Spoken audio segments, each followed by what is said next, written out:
Welcome to the Italian Wine Podcast. This episode has been brought to you by the Wine to Wine Business Forum 2022. This year will mark the 9th edition of the forum to be held on November 7th and 8th of 2022 in Verona, Italy. This year will be an exclusively in-person edition. The main theme of the event will be all-round wine communication. Tickets are on sale now, so for more information, please visit us at winetowine.net.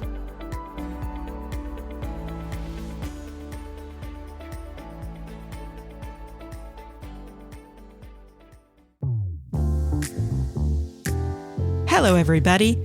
My name is Polly Hammond, and you are listening to Uncorked, the Italian wine podcast series about all things marketing and communication.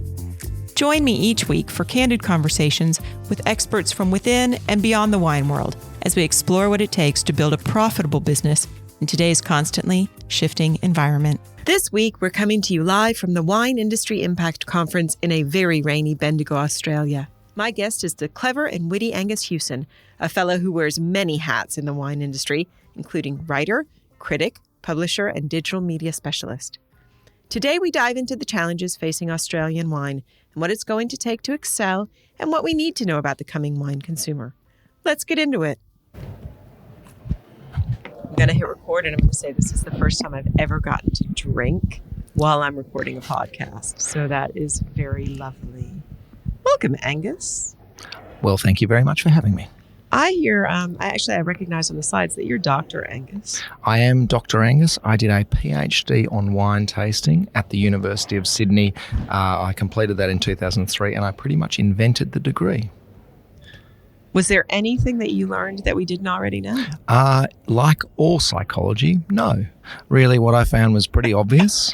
Essentially, what I was looking at whether wine expertise was perceptual or cognitive. So wine expertise, is it based on being having amazing perceptual skills and being better than everyone else? Or is it a cognitive information processing skill base? And that's what I found, that basically, guess what? Wine experts have more information than novices. Wow, that's some deep and meaningful research you did there. 4 years. Jesus, your brain is big. The Australian government paid me for 4 years, to study this, give wine to first year students, and the first year students were happy, and so was I.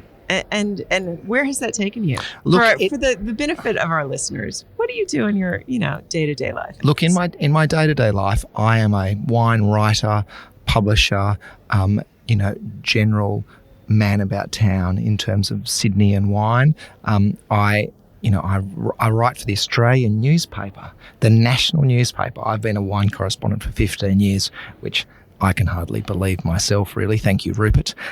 Does that make you one of the few staff writers for wine left? I'm not staff. I'm still casual, but within the Australian, there are basically three of us. So there's James Halliday, there's Max Allen, and myself, and the three of us have been James has obviously been writing for a lot longer than me, but yes, 15 years as a columnist for the Australian and the newspaper and a broadsheet. Who can believe these animals still exist in this world? I want to come back to this, but you write for basically everyone.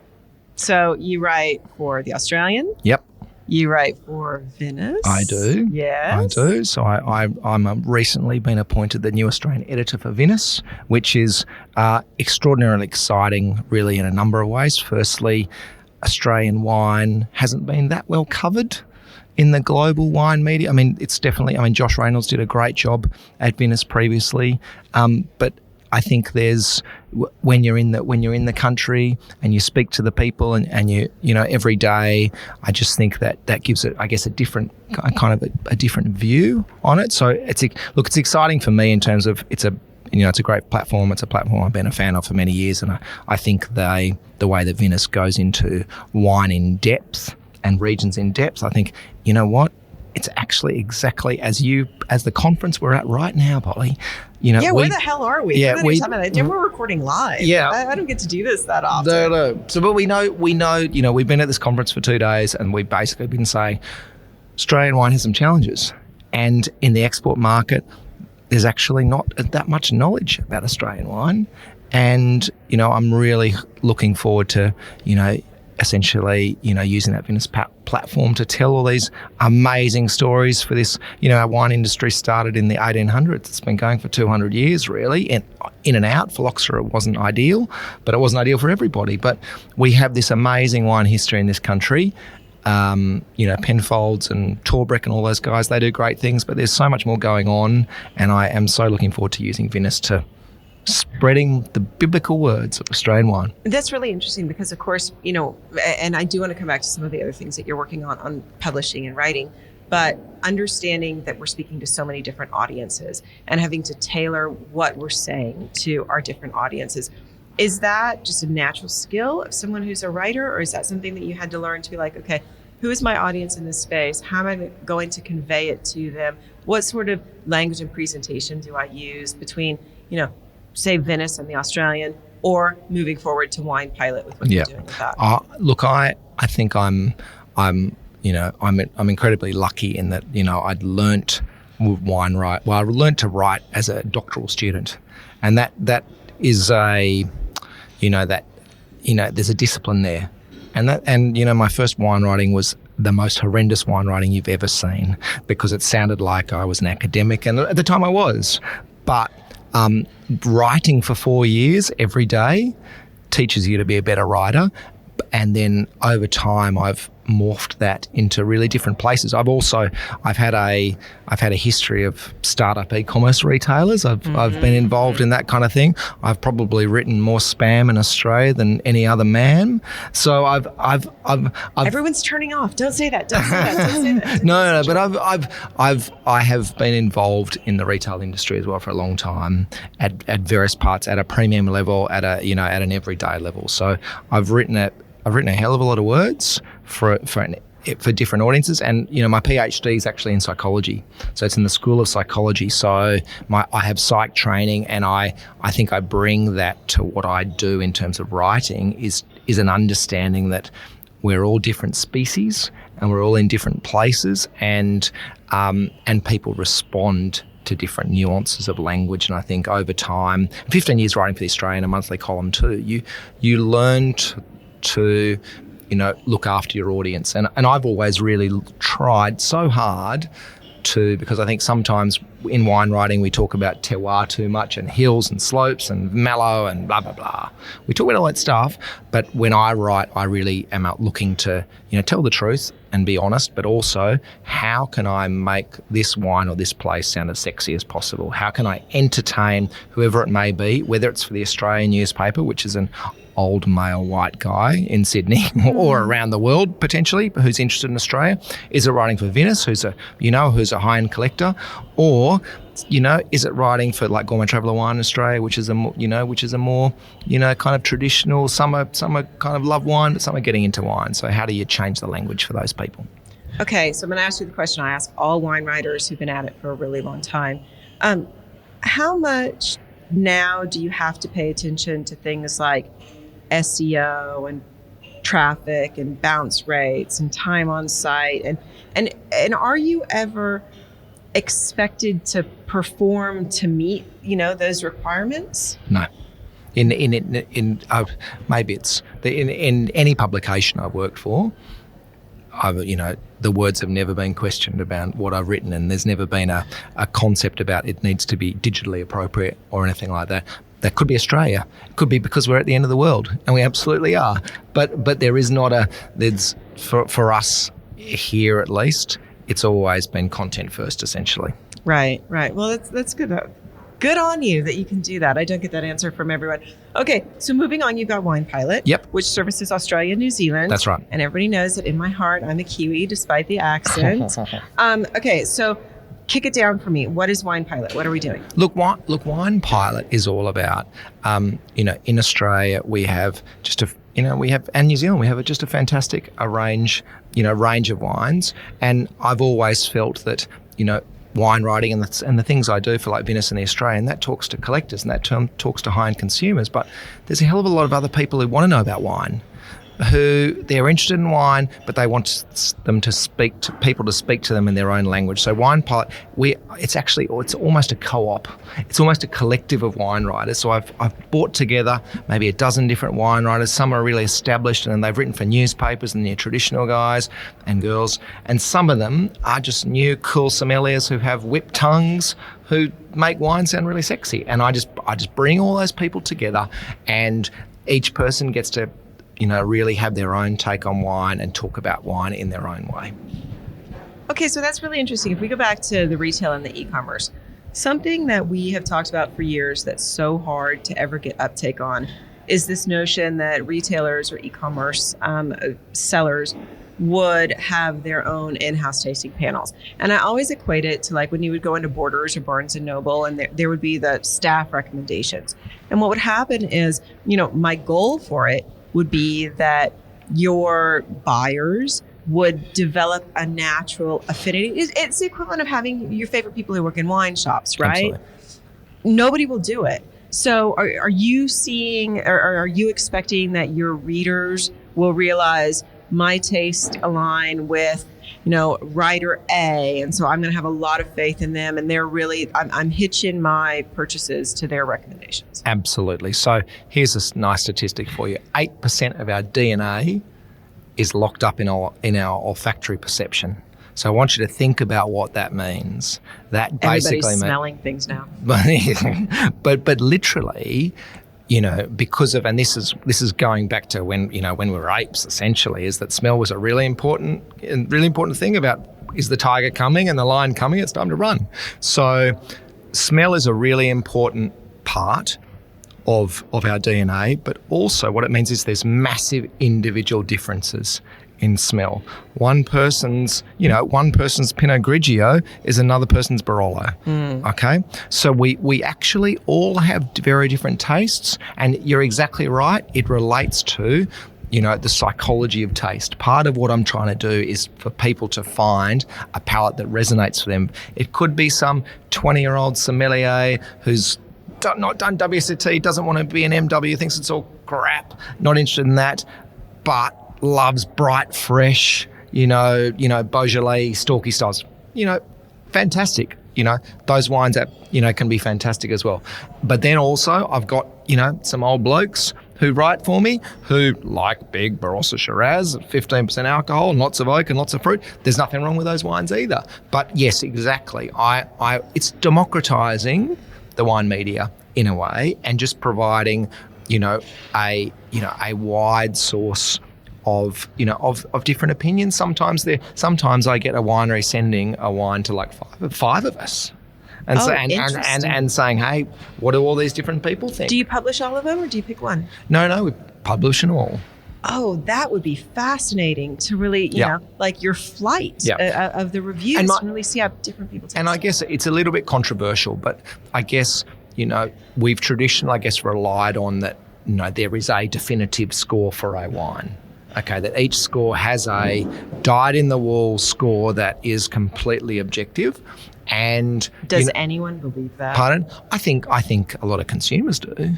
But I believe that we all have different palates and we see wines in different ways, and we should democratize that. We should absolutely, let's be honest, there are collectors out there who just want the top end stuff, which are, if they're Australian Cabernet, they want it to look like Pauillac. They want it to look like Saint Estèphe. They want it to look like, Napa Bench. Yes, we can do that. I've got Andrew Caillard works with me, Master of Wine. He's a, real Bordeaux expert in Australia, the Bordeaux expert in Australia. And we talk about, absolutely, we have classic wines. But I think also sometimes we judge, and I'm 10 years in the MW program and WSET and that kind of thing. So I'm, well indoctrinated in that kind of thing. But at the same time, I think a Cabernet, for example, traditionally they would be judged against classic claret styles, okay? Or Montebello, Ridge, that kind of thing. There can be lovely, brighter, fresher Cabernets. They may not have the structure, but they drink beautifully. And I think it's worth appreciating that a wine doesn't need to have longevity and structure to be a highly scoring, delicious experience. Right. So we are at I always want to say WISA. Do they do a WISA or WISA? We you know what we like with our vowels. Yeah. Definitely wiser. It's WISA. So we're here in Victoria at the WISA conference. We're not just in Victoria. We are in the historic town of Bendigo. We are in Bendigo, where I have learned that allergies are the biggest takeaway. So you gave a presentation yesterday, and this just ties into what you're talking about with sort of our perception of what wines are supposed to be. You did a presentation about change is not a dirty word. Yep. And actually addressing some of the ways that maybe we have been less adoptive of change in the wine world. Absolutely. It was interesting to me. So certainly I would be happy for you to talk about any of those key topics. But what I found really interesting sitting in the audience is the extent to which the themes at this conference and at conferences, whether they're virtual or in real life, in the past year have changed. We used to, nobody talked about digital. I just remember rocking up and being like the only person I'm going to talk to about digital, and you're all going to hate me. What were some of the things that you felt in terms of key themes, like really carried from one to the next for the speakers in the room? Look, I think that I'm just going to provide some background because it may not be not all listeners may be aware of, but Australian wine has some really big clouds on the horizon, okay? So China, about 18 months ago, put tariffs on Australian wine that basically made most Australian wine unsaleable in China. China was the biggest market in Australia. How big? China was equal to the US. Mm-hmm. We actually saw those numbers. I haven't even stopped. Oh, God. I haven't even finished. The US plus the UK plus Canada, plus New Zealand, plus the next 3 or 4 markets. Okay, so China in itself, in value, was equal to Australia's 8 other next top markets. Okay, so suddenly we got a little problem. We got a heap of wine. We have, some of it is actually very good wine. Some of it is, let's call it jug wine would be the appropriate term. We have, and the retail value of that is like literally billions of dollars of spare wine. Okay, so we have that. We have climate change. I mean, I live in Sydney, and it seems like it's rained for like the last 2 years. So we have climate. We have a significant climate change. We have the logistics issues. One thing that a lot of people know that there are logistics issues.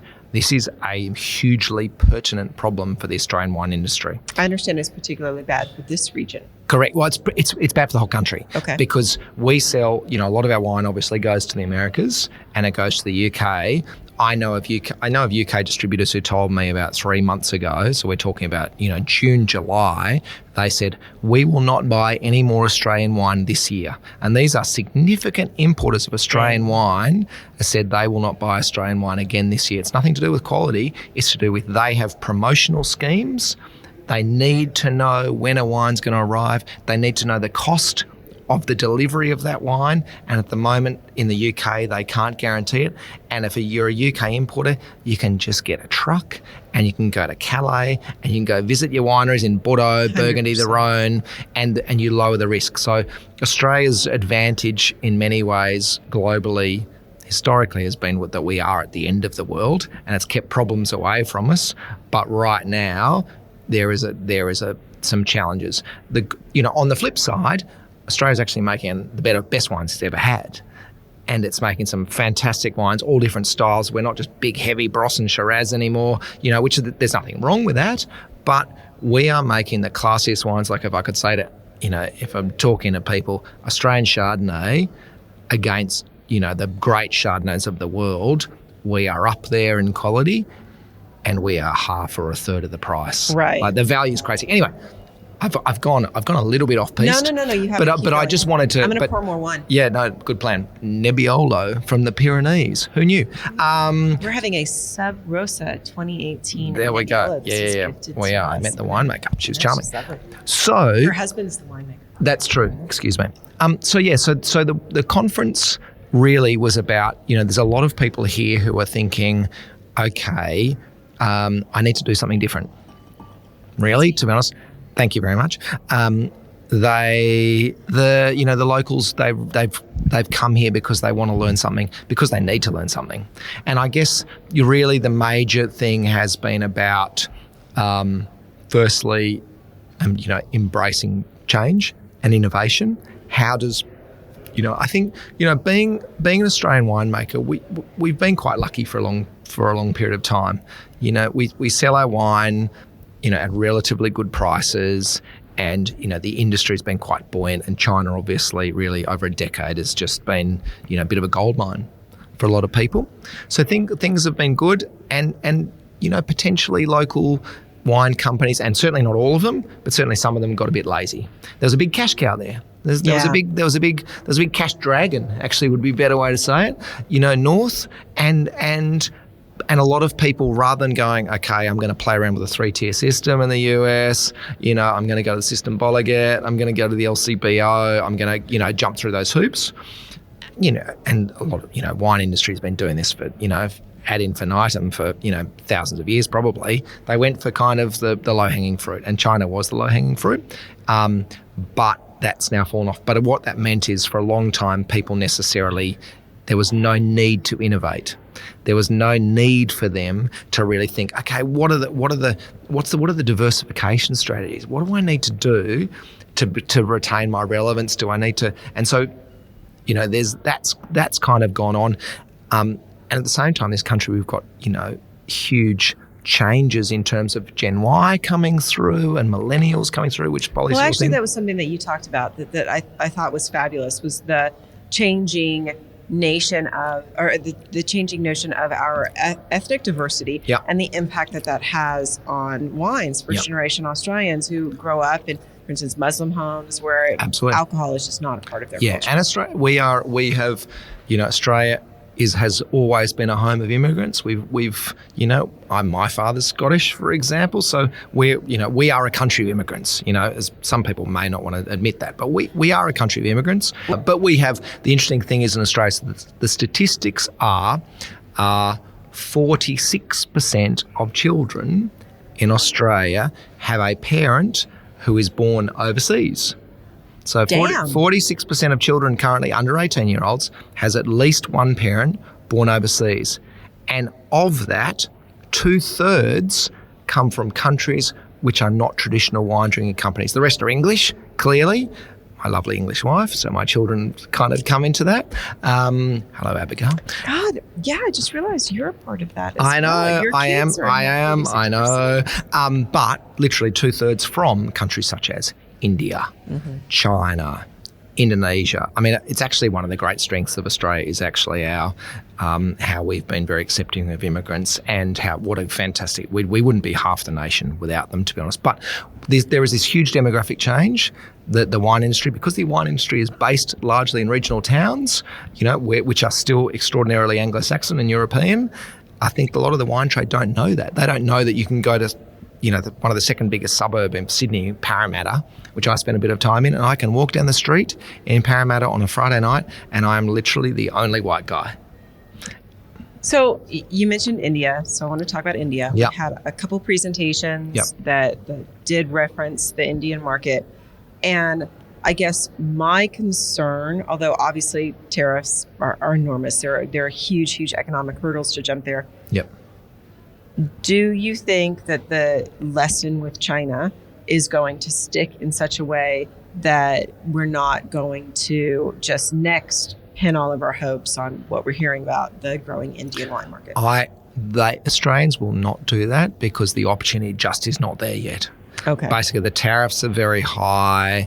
Obviously, the religious, implications. There's a huge amount of people in India who are not going to drink wine. Spirits has a home ground advantage there. Like I can't. What that graph? What was it? 5% of alcohol's wine in India. I honestly don't. I think it was, but it's something like that. So it's tiny. I'm certain that Robin will have the slides. Absolutely, but it's a small look.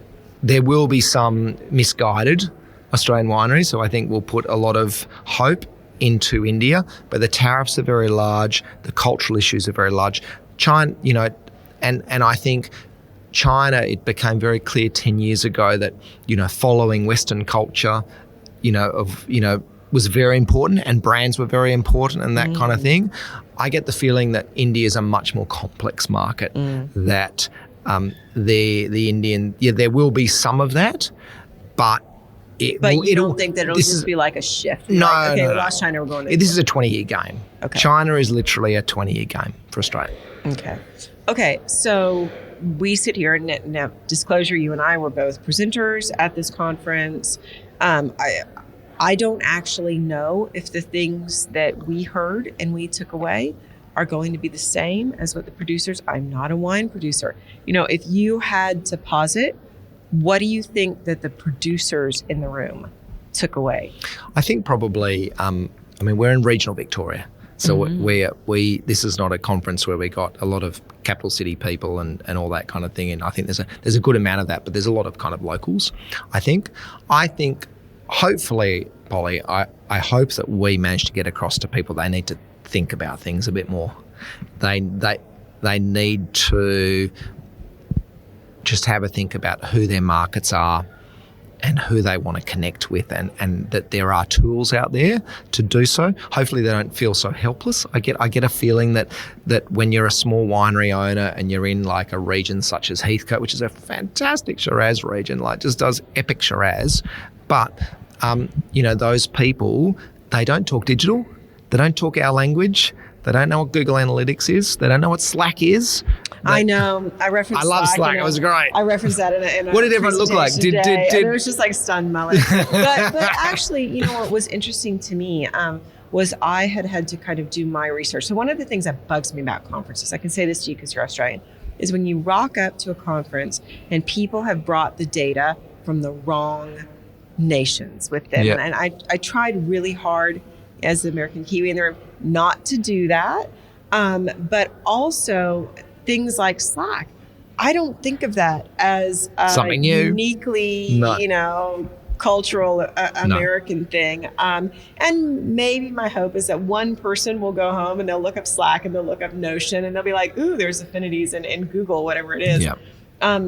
Anyway, where I was going with this was I had actually reached out to some friends and I kind of looked up some information on this audience, and I was told and then became aware of it here as well, that they are switched on. I've been to big international conferences where I did not have full rooms and engaged audiences the way that I did here. And to me, that made such a difference, because I was like, Jesus, these people, they actually want to hear what I'm saying. It's not a room full of presenters who are all like, I already know what's being said. And that's both gratifying to my ego, but it also says to me that there are a lot of people that maybe we undervalue how much they want to learn and know about growing the brand. And in Australia, we have a huge amount of small wineries.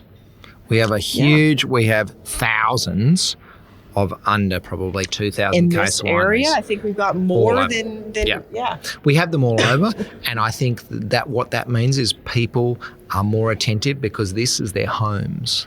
These are not corporate types. These are not people who think they'll get a job and they'll be like, oh, I'd sell wine, I might sell washing powder next year, I'll go work for Unilever. It's not that corporate type.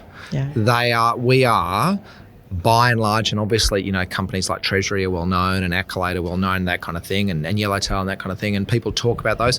They are 3 companies. Yeah. There are 4,000 wineries in this country, and most of them are literally, mum and dad or family. Absolutely. So these people, they know that that there are challenges coming. And a really important thing about the China thing, which we've seen this before in Australia, we are boom and bust in the wine trade. Literally, there are examples of it in the 1880s. where it's happened. So this has actually happened before, interestingly enough. But the thing about that, that boom and bust is, the wine trade, constantly we have oversupply and we have undersupply, and that's just what happens, and wineries kind of live and die by that.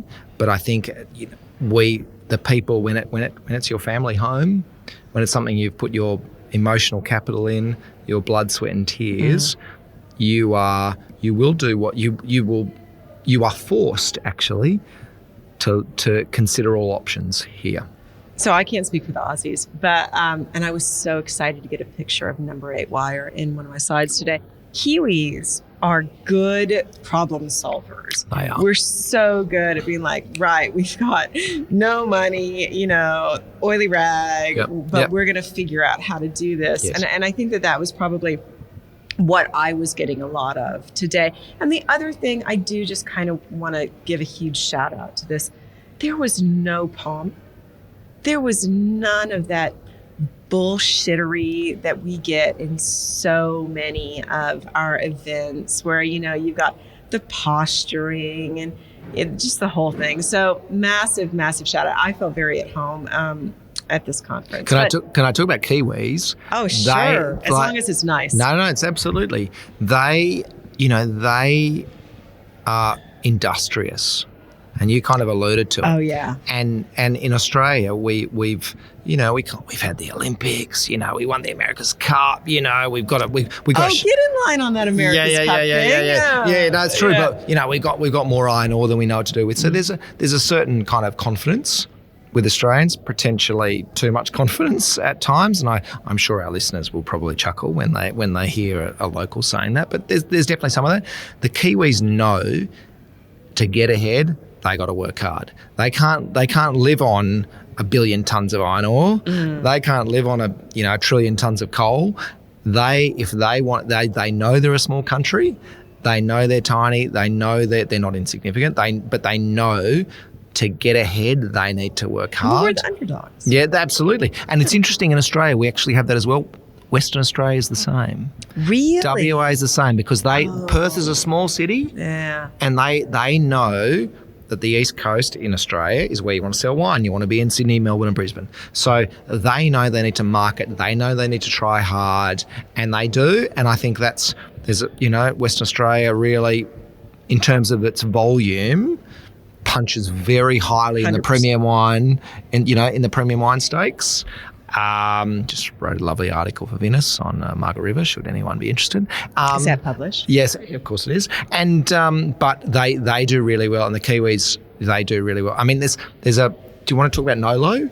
Are you sure? Is Nolo? Are we gonna get anything thrown at us? It was a key theme.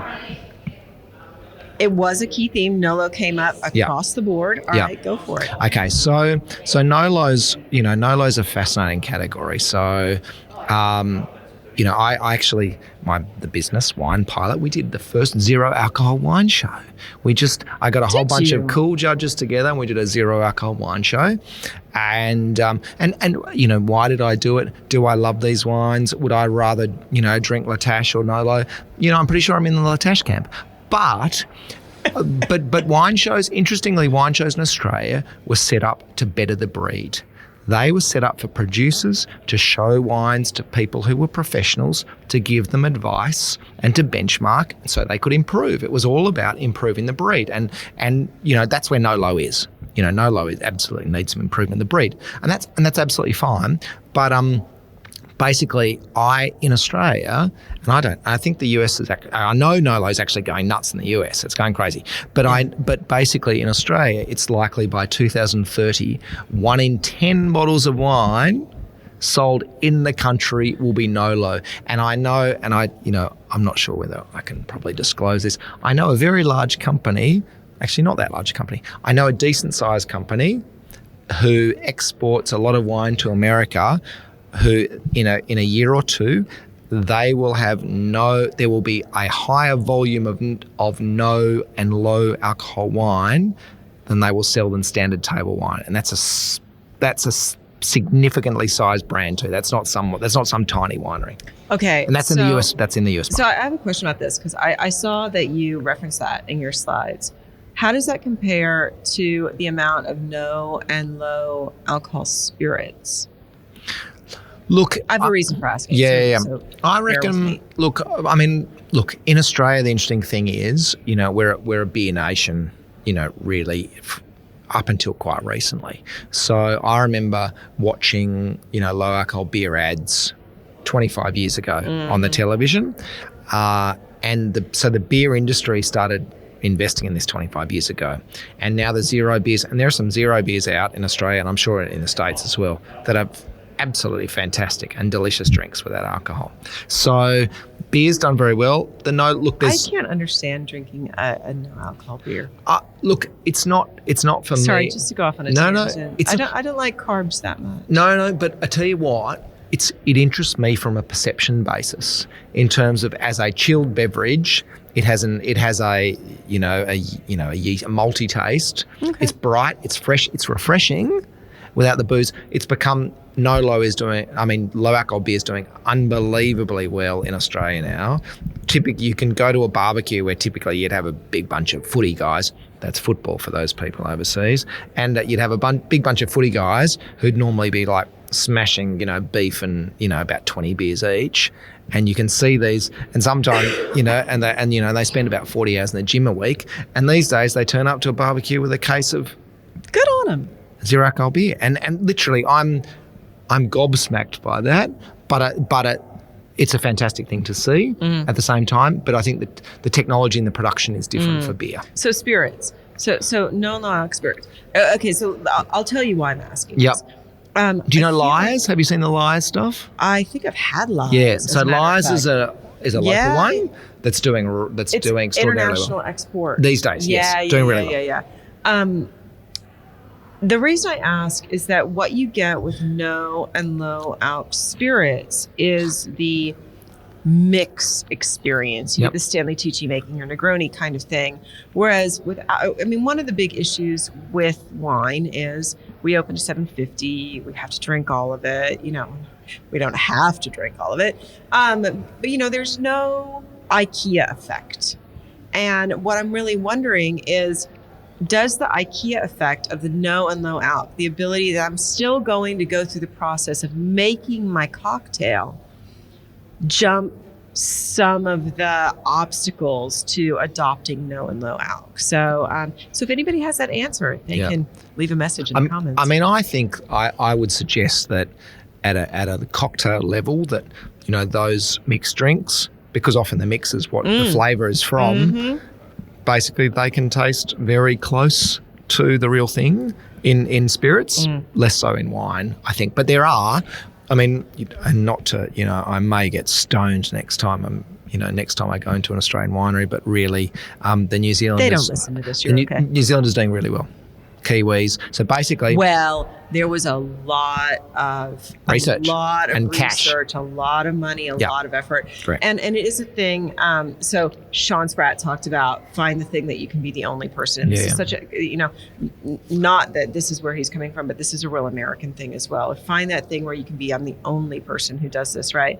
And I think that New Zealand really set out to say early on, we're going to lead this on the lighter alcs. Okay, so we've completely gotten off track. Yeah. Back to writing, publishing, wine, and what we've seen here. One of the things, you and I were out to dinner, one of the things that interests me is that you said print is not dead. That's right. That's right. Convince me. Okay. So I think that people still buy books.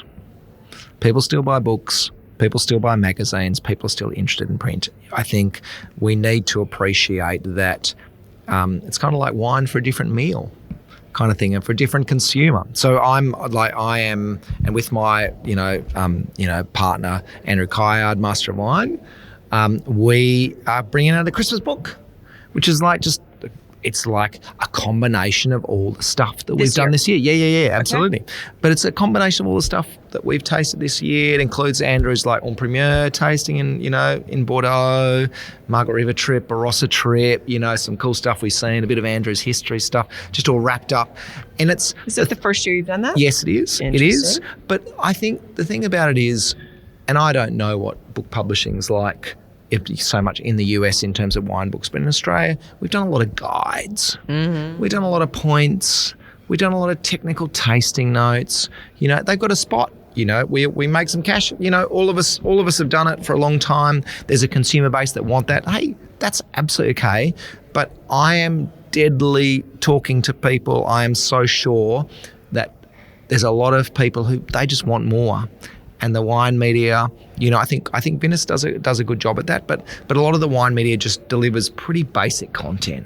It delivers, it's very, it's just basic. It's just, here's my points and here's some words and go buy some wine. And so by basic, you mean boring? Well, it's not. It's all right. Look, I bought those books years ago and I learned a hell of a lot about wine. Dude, I have dozens of them. I just paid to ship them from New Zealand to Spain. Yeah. So, Jesus, they're big and heavy. We've done that. But wine has all these beautiful stories to tell. Wine has we are so lucky to be in this category where we're not making shit up. We are telling 100-year family stories of death and destruction sometimes that have turned into miraculous things. I mean, I'm going to Yellowtail, and I know I can see people squinting. I reference Yellowtail all the time in marketing and advertising. But John Casella's family, they came to Australia with nothing. They literally came to Australia as poor Italian immigrants with nothing. The family needed to get in a ute, which is a utility truck. Is that what we call it? What's that? SUV? Yeah. SUV. They basically had to get in a car and travel for 9 months of the year to follow the fruit picking because they didn't have enough money on their farm to do anything with it. Okay, they did that for a long period of time. So these are, really people, new Australians, who really struggled. And then, they planted some vines, started a little business, grew a little bit, and then they saw the big opportunity. They saw, hey, America, Australia, because we have this great sunshine in parts of Australia that we can create good value jug wines. They're jug wines. There's no aspirations to do anything more than that, but just good, solid jug wines at a good price. And they pursued that for year after year after year. I can't remember if it was the 5th iteration or the 6th iteration. They finally got someone to take them on, and they've done extraordinarily well. And John Casella is a lovely man. He's a lovely man who worked literally for a decade to get it off the ground, and he came up with the right label, and he got the right distributor on board. And the interesting thing is, Australian corporates kind of increased their price of their wines. They got a bit greedy. They were like, "Hey, we're Aussies, we're going to smash it." Oi. Yeah, exactly, and just like that. And they basically said, "Hey, we can do this. We're gonna make more money and still give people, okay wine." And John just went in with a lower price. He went in with a lower price when all the other people just went too high. They got, I think, Deutsche on board, and the rest is history. And, in Australia, and I'm sure around the world, a lot of people will make fun of that brand. I'm a massive fan of that brand. John Casella crushes 10% of Australia's wine. 10% of Australia's wine, and he recently acquired Peter Lehmann Wines, and from the Hess, and he paid the growers a lot more than they were getting before. So the growers who were there, he could have kept them on the same price. He increased the fruit price. So he's been a grower. He's been a grower. He understands the logistics. He understands the challenges, and he looks after his growers. And the Riverina and the Riverland and these inland regions, without someone like John Casella, would be very challenged. Here. Yeah, I don't know. It's I know talking about. No. I'm cognizant of the fact that we're at 42 minutes, and we could do a whole episode on why do we vilify the people who actually make our industry work. It's something I'm very vocal about. I was really, really lucky. So when I did my wine business studies, I did it under Tim Hanai. And he, one of the first things he said is such a feat of winemaking to make a consistent consistent wine at a consistent price point year on year on year on year. And I have been enormously grateful that was kind of my introduction to wine business, because I think it's really easy to fall into the trap of, the vintage varietal. Montrachet. I know. Yeah. So I have huge respect. And I also see the way that those brands break down barriers that my clients, so I work with independents, my clients couldn't do some of the things that they do, where they're not the people with the money and the power and the voice leading the way on that. So you're not ever going to hear me fillet big brands. What's the average price of a bottle of wine in the US at the moment?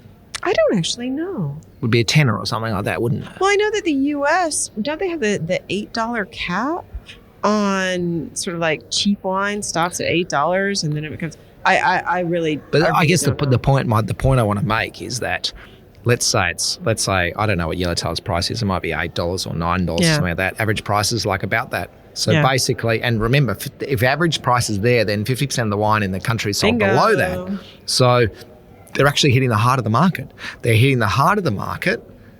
So they're actually the people that are the best at delivering what the consumer wants. So it's so funny because a lot of my clients, they struggle with budgets around marketing research, market research, branding, labeling, so many decisions. And I often will say to them, you don't have the money, that's fine, but you have a car, you can drive to the liquor store, you can look at what all the brands who've had the money have done. Why was there a year, I remember this in beer, when like every beer box changed their color to green. I'm like, they've done a lot more market research than we have. We need to actually look at some of what they're doing and ask ourselves why and assume that there's a reason behind it. Something like Yellowtail, I've often referenced they did like a Be Happy Super Bowl ad. This was 7 years back. Yeah. It's one of the most brilliant wine ads I've ever seen, because there's not one mention of buy our wine, we are Yellowtail anywhere in it. There's a bottle of Yellowtail in settings of real life. Yep. And you know what? Learn from that. Do better. We don't have to pay for all the market research that created those ads if we can actually watch what some of the big guns are doing. Yep. So anyway, back to print. What I find interesting about this, I just absolutely filleted the notion of generational marketing. So I'm going to back Which to be honest, I love that. I just thought that was a great prezzo. That's research that's happened in the past sort of 3 years. So that was really nice about that. Anyway, interestingly enough though, print, what we are seeing is a rise in print adoption from younger audiences. Absolutely. So there we go, generational marketing. Talk to me about your gigantic... The Bible. The Bible. Actually, we shouldn't call it that. The Australian Ark is what it's called. So I work with a gentleman by the name of Andrew Caillard. Andrew Caillard was third master of wine in Australia, and he is, a bit of a wine Jedi. Really, to be honest, God, you dropped a Star Wars reference on my podcast. I know. I knew you'd like that. Actually, he's more Han Solo. He's more shit from the hip. Actually, he's more a wine Han Solo. Yeah. So, but Andrew has interestingly. So he's English born, but his mother is Australian, and his mother comes from a very famous family who actually were one of the largest wineries in Australia 100 years ago. Really? Ranella. There's the area just south of Adelaide called Ranella. They're from the Rennell family. So he's got this immense history in Australian wine. He moved over here in I think it was 1982 to study it, and stayed ever since, kind of thing. MW founded Langton's, which is a very famous wine auction house. He's done amazing things. He's written about 10 books. Anyway, so Andrew's, he's You know, he can paint as well. So he's a Renaissance man. I'm just going to feel shamed. I know, it is. Anyway, so 2005, Andrew started writing just some little historic anecdotes about Australian wine, just some little pieces. Wait, what year was that? 2005. 2005. Cheeky 17 years ago. So he started writing these little historic anecdotes, and he wrote some, and then he kind of stopped. And he stopped till about 2015, and then just really got into it. And he got into it, and he got into it, and then we end up with 330,000 words of content of the history of wine. So think about digital, and you pages is that? But we're looking at 1,200. So, but think about, you know, you and I are digital evangelists in a way. Digital has been amazing for research. So through Trove, you know, in Australia, basically he's searched every single newspaper, every mention of wine in every newspaper that's ever existed in the whole country, and every publication. This might be a little obsessive. It is, but basically, so we got to, he wrote this book, and we met up, actually. There was an anniversary dinner. Now I'm going to drop some big wine words. Oh, damn. Last year, I think it was July last year, Andrew and I and a whole bunch of Australian wine writers were invited to Penfolds, to their lovely winery in McGill, for what would have been the 70th anniversary of Grange. Okay, so 1951 Grange was the first vintage. We were invited for the 70th anniversary, and Andrew and I only just made it because Sydney was about to lock down in COVID, and half of Sydney had literally, but this was like the 70th anniversary of Grange. This was like go to dinner and drink like 20 vintages of Penfolds Grange. So it really wasn't something we wanted to miss.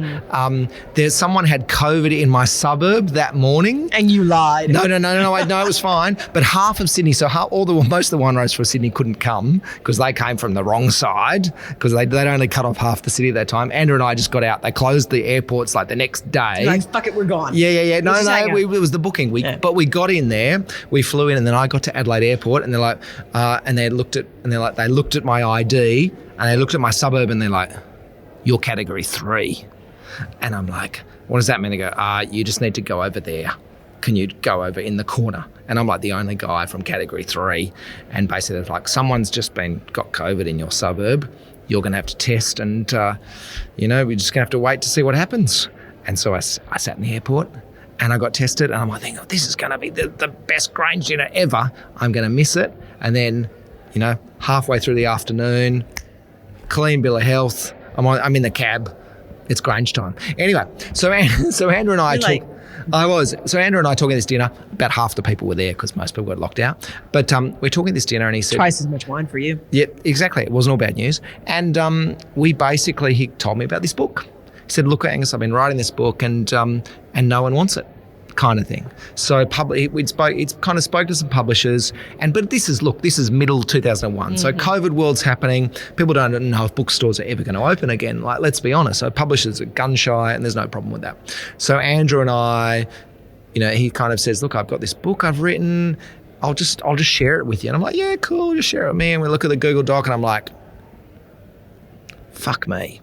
Jesus, I'm going to have to edit this. No. But I looked at it, and I just went, this is just an unbelievable piece of work. This is actually a full history of Australia through a wine glass and a wine bottle. Like, there's a whole bunch of things in there that we'll put on the next podcast. I'll tell you some of the good stuff in about a year's time. But essentially, and I just was like, we need to... juicy juice, death, marriages, affairs, homicides. Better. Awesome. Better. So bush rangers, all kinds of cool stuff. Fabulous. So, but the thing about it was just such Andrew he's a way better writer than I am. So it's just a beautiful piece of work, and it's historic, and it's rich, and it's fantastic. And he's like, no one wants it, Angus. And I just said, well, you and I, let's just do this. Let's just publish. Let's just take on publishing the greatest Australian wine book for generations. Like, we're in, bitches. And do it ourselves. Yeah, basically. I probably should have thought about it a little bit more before I made the decision. Were you drinking? Pardon? No. Oh, I just read it, and I just went, I almost didn't have an option. I literally just went, I see that this will be tough. And he'd spoken to publishers and they said, can we cut out can we have no pictures? You can't tell a wine history without pictures. Can we cut the content in half, make it 600 pages or 1,200 pages? And I'm just like, no, this is the definitive Australian history. So I hatched a business plan. Personally, I put the numbers together, and it's a combination of the 18th century and the 21st century. So the 18th century is the kings and queens and the wealthy people often would be benefactors, patrons. Correct? Yeah. So Andrew and I have raised almost 400 grand AUD, so it's like $20 US. But I know. Yeah. But literally, we've raised 400 grand to get this off the ground, largely due to Andrew's amazing reputation. And we are in the editing stage, and we are sourcing images, and I've got wineries sending in pictures from the early 1800s. Amazing. And it's a collaborative effort. It's actually a not-for-profit effort. Andrew is donating the content to what we think will be a kind of a foundation that will live on the royalties for it. But it seriously is, think of Jasper Morris's Burgundy Tome, which is an unbelievable. It's add two of those together. So we're talking 3 volumes, 1,200 pages, fully illustrated. Including in that is a canon of Australian wine. So it's literally it's all the kind of, I guess, waypoints in the Australian wine trade, starting with the 1792 Rose Hill, which is Parramatta, which is like Western Sydney, Shiraz, which was like the first farm in Sydney, kind of thing. Wow. So these are not all wines he's tasted. He's not quite that old, but these are wines that there are many wines he's had experiences of.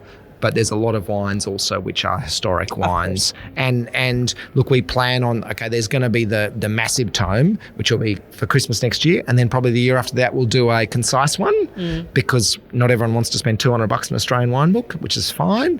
But then I think this is something I hope that we get up a tour of Andrew going around the world doing this. I already have a potential order from La Place de Bordeaux as well. Yeah, it's so funny because I was thinking of all the people, all of our French tomes. We've got our Jancis tomes, we've got our French tomes, and they're all fabulous. So I suppose it's quite lovely to think that we've got this for Australia. So now we just need is, who's going to do this for New Zealand? Come on. Well, nudge, nudge, wink, wink. Janie Skilt's pretty good. Janie Skilton, Master of Wine. Yeah. Bob obviously as well. I would like to think that there have been so many amazing, and I'm sure you at the same time, we've read some amazing books that have documented the history and the current state of play of the great wine regions of the world. If it's Anthony Hansen, Burgundy, if it's Livingston, Lermouth, Rhone, absolutely Jane stuff, Jane in Bordeaux. There's just so many, Nick Belfrage, those beautiful books, that whole series. Yeah. There have been so many fantastic books, but they've been quite traditional kind of wine texts. Yeah. Whereas Andrew is literally like there are dead people in this book. There are absolutely through the lens of the wine industry. There are murders. There is intrigue. There is embarrassment. There's all of those things in this book. It's the Miss Fisher of wine. It is, but we are very. It's not, We want to tell the whole story. I think there's no use having to wipe clean the slate and pretend it was all happy families doing this. This was a country that was built on convicts. Right. This was a country built on convicts. It was built on, displacement of Aborigines, which is an incredibly important issue in modern Australia and righting those wrongs. Australia wasn't a wine country, really. We had things like Hill of Grace and we had some amazing vineyards. We had some great stuff. But really, do you know what made Australia a wine country? The end of the Second World War. Because we got an influx of Italians and Greeks. Melbourne is still the second biggest Greek city in the world. So we got an influx of Mediterranean immigrants. Australians were drinking beer till the 80s, to be honest, in extraordinarily quantities. Very proud to say. But really, it was that Mediterranean influence that came in the 40s and 50s, that started the change, that got people planting grapes. There were people before that, de Bortleys were there before that and stuff like that, but really the big change was actually immigration. The big change to Australia was new Australians coming in, bringing their beautiful historic world of wine. John Casella is a perfect example of that. Putting it in the ground. The Henschkes are an example of that, but that's in the 1850s, the German history. But really, our wine industry is based around immigrants coming to this country and wanting to replicate what they had. So is every wine industry. Yeah. It's true. I know. It's true. You look at the California, it's all just a bunch of Italian families. Yeah. No. And I just thank God they did, to be honest. Cheers to that. To our wine, to that. Okay, Yeah. There we go. Yep. Thank you so much. I really enjoyed getting to sit down with you. It's been lovely being here at this conference with you. So for everyone who's listening, how can they find all the wonderful things that you're doing? Look, there's lots of different stuff. The book, let's start with AustralianArk.com. You can sign up to just the newsletter and we'll just let you know what's going on there. And you can sign up and just keep in touch with, and we will keep in touch with you and just tell you about it. And we'll probably send every month, we'll just send a wine history email kind of thing. So there's that. Andrew Caillard also have the Vintage Journal as well. So that's just Andrew's little special place where he talks about, great wine. We have an app, Vintage Journal, which Android and Apple. So we have Vintage Journal is our app. We have Winepilot, winepilot.com, which is that kind of collaborative thing I talked about. It's like a collective of interesting wineries. I'm in there, but I'm not trying to be the big guy at the front. I'm not trying to be the general. I'm just one of a team of interesting players from all around Australia and some New Zealanders. And then of course we have Vinous with Antonio Galoni, and I'm looking forward to writing some meaty, big, thick. Are you coming to Wine to Wine? What's Wine to Wine? Oh my God, you've just got me outcast. Wine to Wine is, I'm probably not gonna pitch this properly. Wine to Wine is my very favorite, no lie, I'm not just saying that because this is part of the Wine to Wine ecosystem. One of my very favorite wine conferences every single year. Where is it? Verona, November. Fabulous event. It's all wine business. It's run by. We're talking like 4 or 5 weeks time. Yeah. Well, maybe not this year. Yeah, probably not this year. Next year, you and we'll Andrew bring the Bible. Don't call it that. What's that? I'll just call it the Australian Ark. The Ark. Yeah. Next year you can come with the book. Wonderful. It would be. Look, it's such a pleasure to meet a kindred spirit. And two, we're fighting that digital cause. Honestly, we're just going to keep fighting in this industry of Amish. Thank you. Thank you very much. And that's a wrap. Thank you for listening, and a great big thank you to Angus for joining me live, drinking some wine, and talking Australia and conferences today. The Italian Wine Podcast is among the leading wine podcasts in the world, and the only one with daily episodes. Tune in each day and discover all our different shows. Be sure to join us next Sunday for another look at the world of wine marketing.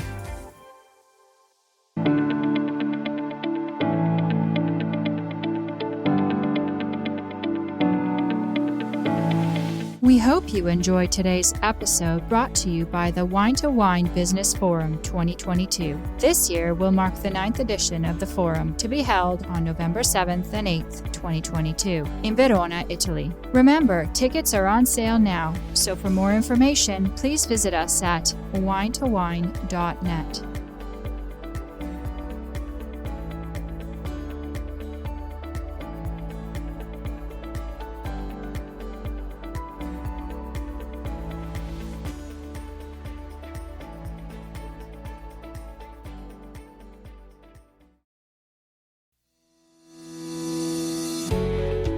Guys, I'm Joy Livingston, and I am the producer of the Italian Wine Podcast. Thank you for listening. We are the only wine podcast that has been doing a daily show since the pandemic began. This is a labor of love, and we are committed to bringing you free content every day. Of course, this takes time and effort, not to mention the cost of equipment, production, and editing. We would be grateful for your donations, suggestions, requests, and ideas. For more information on how to get in touch, go to ItalianWinepodcast.com.